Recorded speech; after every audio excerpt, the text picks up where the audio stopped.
Hi, I'm John Brinley. I'm the bass tutor at Youth Academy for Modern Music. And I'm Lewis Jenkins, drum tutor at Youth Academy for Modern Music. John and I are here to talk about basic rhythm section skills and what it is to be locked in together. Locking in is establishing a partnership between the bass guitarist and the drummer and any other member of the rhythm section. It's sitting on the same rhythmic and musical framework so that you're in the same place and you're really together and tight. Some musicians call this the pocket, and we'll give an example now.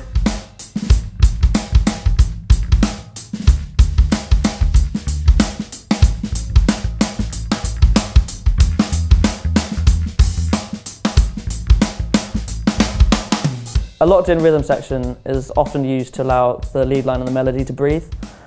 So you don't want to be playing anything too much that might get in the way of the song. It's really just serving as a foundation for the song. The track we just demonstrated was John Mayer's version of I've Got a Woman. Shows how sitting in a pocket can make a track groove. We're now going to play it again with just the bass guitar and bass drum.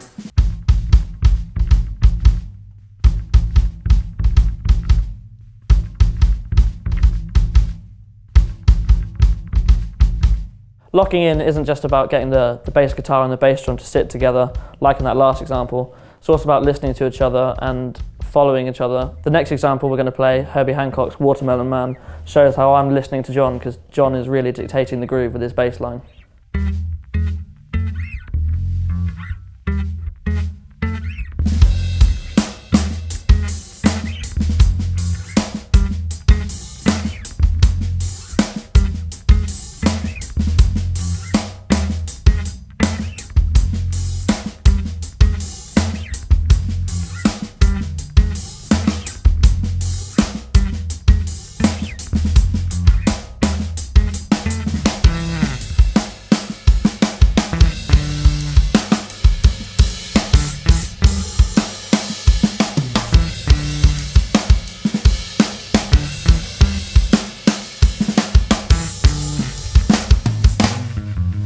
So in the example we just played, I really wanted to experiment with sitting back on the groove and pulling it a little bit.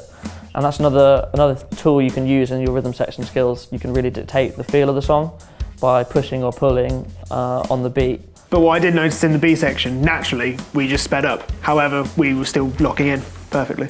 So in that last example, we were really sort of playing with sitting on the beat and the different things you can do with pushing and pulling. It's really common to use the rhythm section to drive the song. Just by staying a little bit ahead of the beat and pushing it, you can inject some more energy. The next example we're going to play for you is the Blues Brothers' Gimme Some Lovin', and it's really going to show you, hopefully, how we can push the beat along.